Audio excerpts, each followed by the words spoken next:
अब ये नूर खान एयरबेस के बारे में तीन चीज़ें बहुत अहम है, और ये मैं जो कह रहा हूँ अपनी तरफ से नहीं कह रहा। मेरे अमेरिकन दोस्त हैं, कुछ ऐसे थे जो पहले इंटेलिजेंस में थे, कुछ यूरोपियन दोस्त हैं, कुछ अमेरिकन राजदूत रह चुके हैं, जनरल्स रह चुके हैं, सीआईए में कुछ लोगों ने कहा। हमारा अपना ग्रुप है, तो ये सब रिटायर्ड है, लेकिन इनकी जानकारी अभी अहम है। उन्होंने मुझे कहा है, नंबर वन, पाकिस्तान के अपने न्यूक्लियर हथियार नहीं हैं, उसको बनाना नहीं आता। आपको याद होगा कि 15-20 साल पहले वो एक क्या नाम था, अब्दुल कादिर खान की हम बात किया करते थे।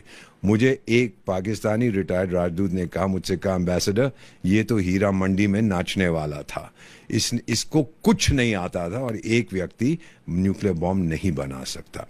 लेकिन हमने इसको आगे कर दिया, क्योंकि उस समय अमरीकियों ने हमें दिए थे अपने न्यूक्लियर हथियार अपने पास, यानी पाकिस्तान में रखने के लिए, ताकि अगर रूस कुछ पंगा ले तो फिर हम उसका मुकाबला कर सकते थे। सोवियत संघ टूट चुका था तब तक 1991 में।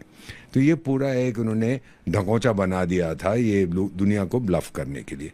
और ये जो नूर खान एयरबेस में जो सामग्री पड़ी थी और जो वहाँ पे न्यूक्लियर इक्विपमेंट पड़ा था, न्यूक्लियर रिएक्टर रखा था, उसके बारे में अभी बताता हूँ। ये सब रखा हुआ था अमेरिकन कंट्रोल के अंदर।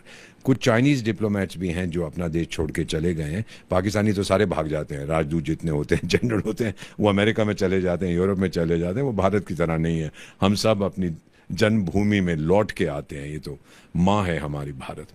तो उन्होंने मुझे ये बताया है, चाइनीज़ ने, कि चाइनीज़ को वहाँ जाने नहीं दिया जाता था।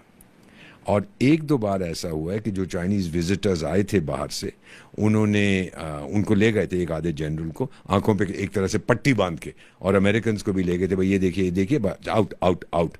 और फिर वो कहते हैं कि चाइनीज़ बड़े इंप्रेस हुए, अमेरिकन बड़े इंप्रेस हुए, आपने इतने गहरी जगह बना दी है जहाँ पे आप अपना काम कर रहे हैं, ये तो बिल्कुल कोई इस तक पहुँच नहीं सकता। हमने क्या किया था, और ये मैं पूरी अथॉरिटी के साथ कह रहा हूँ, जो इसका एयर कंडीशनिंग का डक्ट होता है जिसमें से हवा ये लोग अंदर खींचते हैं या बाहर फेंकते हैं, उसके थ्रू, जिसके शायद साइज 1 मीटर बाय 1 मीटर से भी कम होगा, 2 फुट बाय 2 फुट होगा, उसके थ्रू हमने ये अपनी एक मिसाइल भेजी, अंदर जाके फट गई। और मेरा मानना है कई सौ, ये वही लोग मुझे अमेरिकन फ्रेंड्स बताते हैं, कई सौ पाकिस्तानी जो ऑफिसर्स थे, सोल्जर्स थे और साइंटिस्ट थे वहाँ पे जो काम कर रहे थे, वो ख़त्म हो गए, क्योंकि जैसे ही वो मिसाइल फटी हर जगह आग लग गई। तो इसीलिए वहाँ से किसी का शव नहीं मिला, बल्कि यहाँ तक कि पाकिस्तानी आर्मी जो हमेशा झूठ बोलती है, झूठ तो उनका सबसे बड़ा दान है, उनको तो अल्लाह ने सिखाया है कि झूठ बोलो, तो उन्होंने क्या किया कि बुलडोज़र